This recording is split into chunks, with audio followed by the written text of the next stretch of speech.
Despite the island being largely spared by Hurricane Beryl, Prime Minister Pierre is urging St. Lucians to remain vigilant. With forecasts predicting an extremely active hurricane season, he has implored locals to maintain in a state of readiness.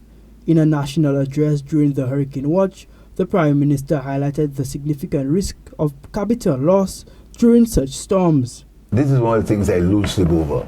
The fear of a hurricane, an earthquake or natural disaster, wiping all the gains. All the gains.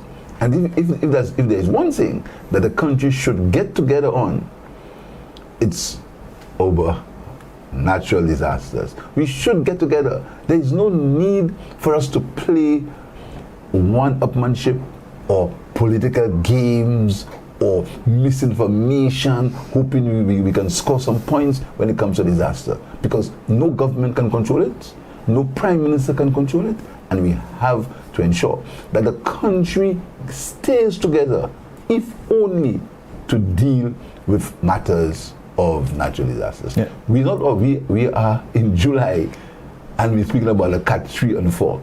Additionally, Prime Minister Pierre urged the public to adopt simple measures to enhance disaster mitigation efforts, emphasizing the importance of community involvement and preparedness.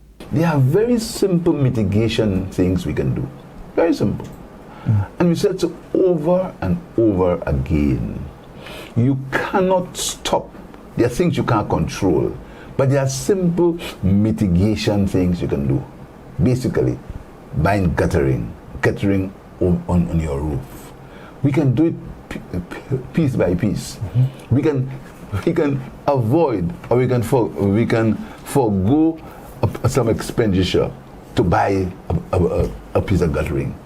Guttering, that is basic. We should try to see if we can get guttering around our houses. And while we're doing that, we can harvest water.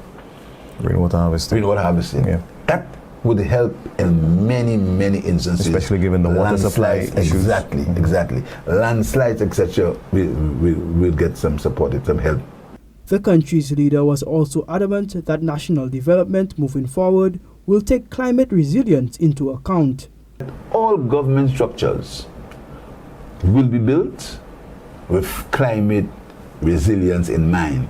The House of Justice are going to be built with climate resilience in mind. That's what's going to happen. I think even the St. Jude Hospital. The St. Jude Hospital.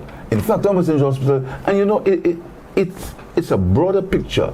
The whole business of climate change and weather events, what we see now is a hurricane. It's a hurricane or storm, that's what we see now. But it's a broader picture. In terms of financing, we now have to look at how do we finance our development going forward with these things in mind. St. Lucians are encouraged to play their necessary parts to prevent unnecessary disasters during this challenging period. For Choice News Now, I am Quinn St. Juste.